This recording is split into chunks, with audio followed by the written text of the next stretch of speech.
సంధ్యా theatre దగ్గర ఏదైతే మహిళ పాపం ఆ ఒత్తిడిలో చనిపోయిందో ఆమెకి ఎలాంటి న్యాయం జరగాలనుకుంటున్నావు? ఇప్పుడు వాళ్ళ ఇంటికి ఏదైనా ఎస్టిరేషన్ మాదిరి ఇప్పుడు ప్రభుత్వం తరపు నుంచి కానీ లేకపోతే అల్లు అర్జున్ తరపు నుంచి కానీ వాళ్ళకి సాయం అందాలని మనస్ఫూర్తి కోరుకుంటున్నాం. ఎందుకంటే వాళ్ళు అభిమానంతో వెళ్ళారు కాబట్టి అనుకోకుండా సంఘటన జరిగింది. దీనికి పూర్తి బాధ్యత యజమానం కూడా వహించారు. ఇప్పుడు థియేటర్ వాళ్ళు కూడా ఏం చేయాలంటే అల్లు అర్జున్ వస్తున్నారని వాళ్ళకి అనౌన్స్మెంట్ అయిపోయింది కదా, తెలుసు కదా, వాళ్ళు కూడా కొంచెం పగడబందిగా కొంచెం వాళ్ళు కూడా ఆలోచించి గట్టి భద్రత చేస్తే కనుక ఒక మహిళ నిలబడేది కదా, ప్రాణాలు నిలబడేది కదా. ఇప్పుడు డబ్బులు అంటే తెచ్చగలుగుతారు కానీ ఒక బాబు పరిస్థితి బాగాలేదు, ఆ అమ్మాయి చూస్తే మంచి చనిపోయింది, ప్రాణానికి విలువ లేదు కదా.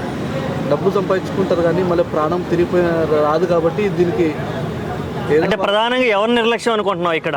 అంటే థియేటర్ యాజమాన్య నిర్లక్ష్యమా, లేదంటే బయటకు వచ్చిన టాక్ ఏంటంటే అల్లు అర్జున్ అలా సెక్యూరిటీ వచ్చేసి అందరిని తోయడం వల్ల ప్రజలందరూ అటు ఇటు చల్లచెదురుగా అయిపోవటం వల్ల పోలీసులు కొంచెం అగ్రెసివ్గా లాఠీ చార్జ్ చేయడం వల్ల ఈ ఒత్తిడి వల్ల ఆమె చనిపోయింది అనేది ఇష్యూ. ఇప్పుడు నువ్వేమనుకుంటున్నావు ప్రధానంగా? నేనేమనుకుంటున్నా అంటే అల్లు అర్జున్ అనేది తన సినిమా కోసం తను రిలీజ్ అయింది కాబట్టి తను ఏ హీరో ఇప్పుడు కాదండి, గత కొన్ని సంవత్సరాల నుంచి కూడా రామారావు కానీ నాగేశ్వరరావు కానీ చిరంజీవి కానీ వాళ్ళు ఏదైనా సినిమాకు వాళ్ళు వెళ్ళడం అది కామన్గా వస్తుంది అది. అల్లు అర్జున్ వస్తున్నాడు థియేటర్ కానీ తెలిసినప్పుడు యజమాని కూడా కొంచెం గట్టి భద్రత పెట్టాలి కదా. ఎందుకంటే అది రిలీజ్ రోజు రిలీజ్ రోజు అంటే అందరికీ ఉత్సాహం ఉంటుంది, అందరూ చూడాలని ఉంటుంది. దానికి అల్లు అర్జున్ది కాదు, ఆ యజమానం అనేది కొద్దిగా గట్టి భద్రత. ఓకే, అల్లు అర్జున్ది కాదని నువ్వు అంటున్నావు, కానీ ఒక పబ్లిక్లోకి సెలబ్రిటీ వచ్చేటప్పుడు కొన్ని ప్రోటోకాల్స్ అయితే ఖచ్చితంగా పాటించాలి కదా. ఆ ప్రోటోకాల్స్ని మరి అల్లు అర్జున్ తీసుకోలేదేమో అని కదా వాదన. ఆయన ప్రోటోకాల్ తీసుకోవడం ఏంటి? ప్రోటోకాల్ అంటే పర్మిషన్ తీసుకోవాలి. ఒక సెలబ్రిటీ పబ్లిక్లోకి వచ్చేటప్పుడు మినిమం నేను ఒక ప్లేస్కి వెళ్తున్నాను, అక్కడ కొంచెం కంట్రోల్లో ఉండాలి అని కోఆర్డినేషన్ ఉండాలి. పర్మిషన్ కాకపోయినా సరే థియేటర్ యాజమాన్యంతో లోకల్ వాళ్ళతోటి కలిపి ఒక కోఆర్డినేషన్ అనేది ఉండాలి. అది లేదు కదా. తను కూడా చెప్పాల్సిందండి. అల్లు అర్జున్ గారు కూడా ఒక మాట అనాల్సింది ఏమనంటే, నేను ఇట్లా వస్తున్నాను కాబట్టి నా అభిమానులు చాలా మంది ఎక్కువ మంది ఉన్నారు కాబట్టి కొంచెం మీరు కూడా కొంచెం గట్టి భద్రత పెట్టి ఎవరికి ఏ హాని జరగకుండా చూసుకుంటే బాగుండని ఒక మాట అని అంటే బాగుండు. ఎందుకంటే తను కూడా ఈ విధంగా జరుగుతుందని అనుకోలేదు. కానీ యజమానం మాత్రం ఒక హీరో వస్తున్నప్పుడు కంపల్సరీ యజమానం అనేది రెస్పాన్సిబిలిటీ ఏంటంటే, తను ఇప్పుడు ఈరోజు నంద్యాలకు కృతి సెట్ వెళ్ళిందండి. ఈరోజు సిఎంఆర్ షాపింగ్ మాల్కి వెళ్ళింది.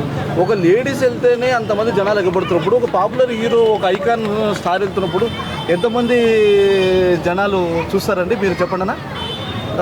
దీన్ని బట్టి మీరు ఆలోచించుకోండి. అంతమంది జనాలు వస్తున్నప్పుడు యజమాని కూడా కొంచెం తన బాధ్యత కూడా తను తీసుకోవాలి కదా. ఎందుకంటే వాళ్ళ థియేటర్ కూడా ఇప్పుడు బ్యాడ్ నేమే కదా, మా థియేటర్లో ఇట్లా జరిగింది అని.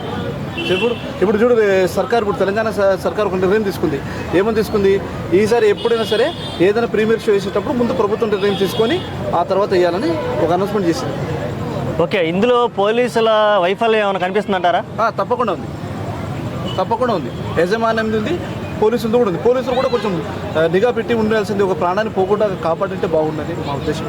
ఓకే, చివరగా మహిళకి ఎలాంటి న్యాయం జరిగితే బాగుంటుంది అనుకుంటున్నారు? ఎవరి తరపున ఎక్కువ న్యాయం జరగాలి? అంటే అల్లు అర్జున్ గారి తరపున జరగాల, ప్రొడ్యూసర్ గారి తరపున జరగాల, లేదంటే థియేటర్ యాజమాన్యం వాళ్ళ తరపున జరగాల? ఏ విధంగా, ఎంత మేర నువ్వెంత ఎక్స్పెక్ట్ చేస్తున్నావు మహిళకి న్యాయం? ఎలాంటి న్యాయం ఎక్స్పెక్ట్ చేస్తున్నావు? ఎంటర్ టీం మొత్తం చేయాలి. అల్లు అర్జున్ గారనే కాదు, ఎంటర్ టీం మొత్తం చేసినా ఆమెకు సరిపోదు. ఎందుకంటే ఆ సహాయం అనేది వాళ్ళకి చాలా అవసరం. ఇప్పుడు వాళ్ళు ఎందుకంటే ఒక ఫ్యామిలీతో వచ్చాడు ఆయన కూడా ఒకటి ఆలోచించాల్సింది. ఎందుకంటే రిలీజ్ రోజు కూడా ఫ్యామిలీతో తీసుకెళ్లకుండా ఆలోచించుంటే బాగుంటుంది.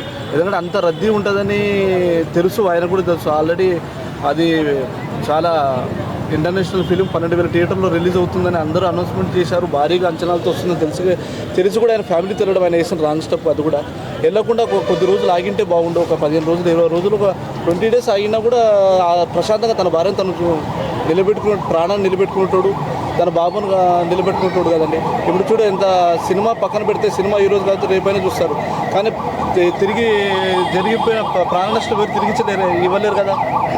దీనికి ఎంటైర్ టీం కూడా సహకారాలు అందిస్తే అభిమానులుగా మేము కూడా ఆనందిస్తాము.